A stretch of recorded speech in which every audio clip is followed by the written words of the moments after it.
Welcome, everybody, to the first actual proper episode of OSC, or Objectifyingly Surprising Chronicles, the show where I try to deliver more human-friendly off-the-show news. Now, I'm kind of sorry that I didn't really deliver my promises of having the first episode of this being released the day after T-Bot 20 released, which was October 18th, as I really didn't have all the motivation that I needed at that time for doing one, but it's fine now. Hopefully, I'm hoping to release a lot more this November, and yeah, it's going to be pretty nice. But anyways, holy cow, there's been a lot that has happened in the OSC over the past week, so let's start this off with a real doozy. And that is BFDI getting its own Wikipedia article. And yes, you heard me correctly, BFDI is now officially on Wikipedia after years of advocating. Now, if you didn't know, there were tons of talks whether or not to put the show on Wikipedia, but the general consensus was that no, it shouldn't be on there because A, it was spammy, as most of the people that demanded BFDI to be there were kids, so editing the page would be very chaotic and disruptive, and B, and this was the most important one, notability. And there was a whole section about how popularity doesn't equal notability, and there's a thing in the talks page why there wasn't any BFDI article on Wikipedia for a while. And at the time, the OSC wasn't really that big. It was more of an underground community, so news outlets and the general public didn't really know that much. And there were multiple attempts to get an actual page back, but then they were repetitively deleted, and eventually the page was creation protected, so only administrators can recreate the page. But of course, over time, that did overturn itself as the OSC matured pretty well for the most part, and it did catch the attention of some news outlets around the world, and that's how we got here today. Experienced editors learned that the consensus did change over time, and it's pretty nice to see. Honestly, this is some crazy stuff, and I'm kind of looking forward to seeing the general object show trend as a whole getting its own Wikipedia article. This is really nice.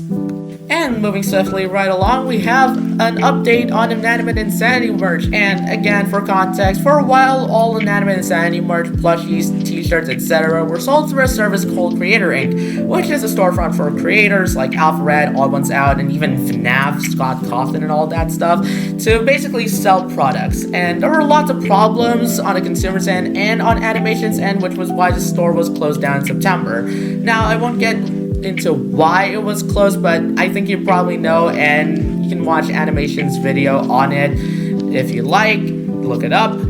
But recently though, they announced that they're opening up a new store that they'll be operating themselves in cooperation with ObjectShow.com. So if you want some Inanimate Insanity merch, hopefully you'll no longer have to wait until IDFB 2 releases just to get your suitcase plush. Now, they're planning to open shop later this month, and they've already confirmed some products, those being the OJ plush and the limited edition Bluray Lightbulb plush. So I'm looking forward to it, and maybe buy some stuff from there. Who knows? Who cares? Probably me. I don't know.